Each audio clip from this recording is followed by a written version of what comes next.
Guys, once again, welcome back muli sa ating channel, Chloe TV. Panibagong araw at panibagong reaction video na naman po ang ating pag-uusapan ngayon. At kung nakita niyo po dyan sa ating title, Jomar ay lilipat na sa kanyang bagong bahay. Isasama niya si Carla Bells. Abay, totoo kaya ito? Excited na ba ang lahat, guys, na masaksihan ang paglipat ni Jomar sa kanyang bagong bahay? Alam kong maraming excited nito, especially sa mga Solid Jomcar fans na nakasubaybay talaga kay Kalingap Jomar mula noon hanggang ngayon. Alam kong gaano kayo ka-excited dahil ito na nga, may mansion na si Papa Joms. At isa pa dyan, guys, may panibagong issue na naman po ang lumitaw ngayon dahil meron na naman pong nagpapakalat na hiwalay na daw umano yung Jomcar natin. Gano'n nga ba yan katotoo? Malalaman natin dito sa videong ito. Tapusin nyo to, guys, para malaman nyo kung ano ang sagot ni Papa Joms sa nagpapakalat na naman na fake news. Bago tayo magpatuloy doon, please don't forget to subscribe, paki-like and share ng ating video para mas i-recommend pa tayo ni YouTube. Paki-hit ang notification bell para laging updated every time na mag-a-upload po tayo. At higit sa lahat, guys, sa ating suportahan ng ating ama ng Kalingap na si Kuya Bal Santos Matubang, Ate Edna Vlog, and Kalingap Rab. Suportahan din po natin ang ating Keyboys, Kalingap Partners, mga charity vloggers sa Pilipinas na tumutulong sa ating mga kababayang mahihirap. Huwag nating kalimutan. At nandyan din po ang ating mga kasamahang Kalingap Reactors, especially ang Karepa, ang Team Watchers, Strikers, lahat po naman nagko-content sa Kalingap, guys, ay ating suportahan. So ito na nga ngayon ay atin pong pag-uusapan yung paglipat nga ni Kalingap Jomar sa kanyang bagong bahay. Abay, excited na po ang lahat. At syempre, kung excited tayo, mas excited si Papa Joms dahil ito ay isa sa pinakamalaking pangarap niya na ito na nga ay natutupad na nang dahil din po yan sa inyo. Kaya laki yung pasasalamat niya na grabe yung pagsuporta niyo, no? Dream come true na nga talaga. Sana all. So ito, guys, panoorin muna natin to at dito rin malalaman rin po natin kung ano yung naging sagot niya sa may nagpapakalat na naman na fake news na magkahiwalay at magkaaway daw yung Jomcar ngayon. Meron daw misunderstanding ang Jomcar. So totoo kaya yan? Panoorin man natin to. Bro, ito na may nabalitaan kasi kami. Ay, ano po? Totoo ba yung yung lumabas daw kayo kagabi? O kahapon Sino? ni Carla? Si Carla. Totoo ba yun? Ay, di naman sa, ano ba? Partly oo. Partly? Partly? Di, pinuntan namin yung napunta namin yung yung lote. Yun sa, Lote mo o lote niya? lote niya, tapos yung pinapagawa kong bahay. So pares, pinuntahan Pares. nyo. Ngayon, ongoing ba ngayon yung pinapagawa mong bahay? Ongoing pa rin po. May nagtatrabaho pa? Meron pa din naman. So, parang in-advantage yung magandang panahon. Okay. So, kung maganda ang panahon, estimate mo mga kailan matatapos yung bahay mo? Paano ba yun? Depende kasi sa budget eh. Gano'n rin kasi sa budget. Okay. Pero hopefully this year, ang target ko naman this year, magawa siya.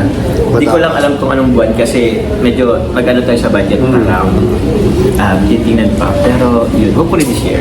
Pero ang target mo sana? Target ko sana kung kaya ng siguro okay lang kahit sa April, birthday ko. Parang gift mo sa sarili mo? Parang gift ko sa sarili ko. Pero parang hindi rin kaya. Pero siguro pag April naman is baka medyo partly buo naman na siya. Wala pa siguro mga gamit or may mga pa. Pero yun. Nakakatuwa, bro, kasi maraming nagsasabi sa inyo na hindi raw kayo okay ni Carla. Parang yung iba nga nagsasabi hiwalay na daw kayo. Ay! Grabe sila. Oo, di ba? Parang napaka-imposibleng, ang hirap paniwalaan. So ayan po na, para malinawan na sila, magkasama pa lang po sila kahapon. Opo. So pinuntahan po yung lote po ni Carla at yung lote Kasama niya yung pinapagawang bahay. kasama niya Ni Jomar. Kasama daw si Rose Ann. So, Anong balita naman doon sa sa pinapagawang bahay ni Carla? Masahin ko yan, lote pa naman siya eh. Pero, ewan ko baka magpa-umpisa din. Papasimula na. Parang she's thinking na magpa-umpisa na din. Anong tiningnan niya doon? Anong ginawa niya doon? Tinignan lang yung lote. Para nagpaplano Parang lang nagpaplano siya. lang siguro kung anong ano yun. Kung anong maganda dun sa lote na yun. Kung yung siguro sa ano ng bahay. Okay. Design Or kung saan nakaharap or kung paano. Paano. So yun lang. Di ba magkatabi naman yun? Okay. Hindi paano yan kung ano yan, kung halimbawa magkatuloy na talaga kayo. Oh. Paano yun? Dalawa ng bahay nyo doon? Oh, di goods. The more the merrier. The merrier. Kung halimbawa nagkagalit kami, o di uwi siya sa kanya, uwi din muna ako sa akin. Ako, mira. May isang bahay pa nga. Sige, tawag yan. Pag nangyari, medyo nga hindi Oo. Siyempre normal naman sa Normal jowa yun, or sa normal partner yun, na oo. minsan may tampuhan. Sige, dun ka muna sa inyo para hindi tayo magkagalit pa sa akin. Ang grabe, parang masyadong malumanay pa rin na parang, Ganyan pa talaga. ang galang mo naman magalit nun. Doon ka muna po. Doon ka muna po matulog kasi Uy, magpapalamig muna tayo. Oh, grabe. Siyempre, alam mo naman. Parang kayo lang gagawa ng ganyan. Pero alam mo naman, siyempre, sabi ba nila, pag mag-asawa, dapat hindi hinayaan matulog ng magkagalit. Oo. So, bala na kayo kung anong isipin. Uy, anong balak niyo dun sa isang bahay? Gagawin yung transient, parang ganun. Pwede naman pagkakita. Yeah. Kasi kung wala namang gumagamit pa. Oo. Pero wala na. Pero ikaw, balak mo talaga lumipat na agad. Ako personally, kuya, kailangan ko na talaga kasi yung actually kanina nung nag-live ako, kuya pinakita ko sa kanila yung gulo ng bahay ko. Yung apartment Yung ko. apartment. Sobrang dami na. May nag-comment nga rin bro na hirap na doon, sobrang dami ng gamit ko doon. Yun na nga eh. Kaya practically, kailangan ko ding lumipat sa ang plano ko nga. Kahit hindi pa totally mabuo yung bahay. Ma-close lang yun, tapos ma-focusan ko muna sa kwarto ko para at least pag may lipatan ako, okay na yun. Kahit nagtatrabaho yung at least meron ako sa loob ng... Sa loob dapat ma-finish muna yung loob. At yung kwarto ko lang muna, saka na yung ibang... Makalipat ka lang agad. Makalipat lang hindi ako agad. Yun. Kaso ang inisip ko din naman ngayon, paglipat ko, nakita mo naman yung kapaligiran doon. Parang matatakot ako po yan.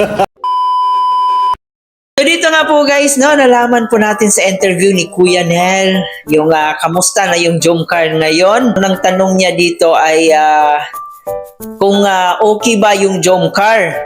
Kasi may mga nagpapakalat na fake news, mga sabi-sabi na magkahiwalay or merong misunderstanding ang Jomcar.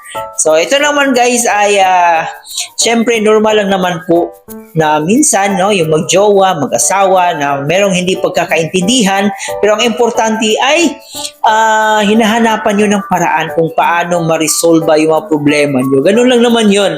At saka syempre normal lang din sa ating Jomcar na minsan meron silang misunderstanding, di ba? At sa mga nagpapakalat naman ng fake news dyan na magkahiwalay or meron daw misunderstanding ang Jomcar, so I hope nasagot ko yung tanong nyo, yung mga sabi-sabi nyo, dahil si Papa Joms na po mismo ang nagsabi na magkasama daw sila ni Carla nung nakaarang araw at pinuntahan daw po nila yung lote ni Carla at saka yung bahay ni Kalingap Jomar. At dito rin po guys ay nabanggit din po niya yung paglipat niya sa kanyang bahay. Excited na po siya. Kitang-kita po natin kung gaano ka-excited si Kalingap Jomar. At kahit naman po siguro sino, kasi napaka na yan isa sa pinakamalaking pangarap mo yan. At ayan, unti-unti nang natutupad lahat. Kaya syempre, sino hindi maging masaya, di ba? So yun na nga, excited si Kalingap Jomar. At this year daw ay sana makalipat na siya or by April sa kanyang birthday para magiging birthday birthday gift niya sa kanyang sarili. So, it doesn't matter daw na hindi pa daw matapos talaga yung bahay kasi parang kinapos pa siya ng budget ngayon. Pero sisikapin po niya na this year ay makalipat na po siya sa kanyang mansyon.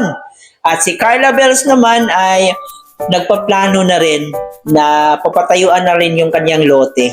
Di ba sobrang ganda na magkatabi lang po yung bahay nila. If ever sila may magkatuluyan, so pwedeng lilipat yung isa sa kabilang bahay. No, parang tig-isa sila ng bahay. And sabi rin ni Papa Jones dito, if ever man na magkatuluyan sila, tapos yung isang bahay ay walang titira, so pwede naman nilang pagkakakitaan daw yon. So, ganon ka, business-minded talaga itong si Papa Jones, no? And pareha silang Carla, napaka-business-minded. Kaya masasabi talaga nating meant to be itong dalawa na to. So, yun lang muna guys ang ating topic. I hope nag-enjoy kayo. Paki-comment dyan sa ating comment section kung ano pa yung masasabi niyo patungkol sa ating topic ngayon. Huwag kalimutan mag-like and share and paki-subscribe na rin po ang ating channel. Once again guys, Chloe TV, thank you for watching.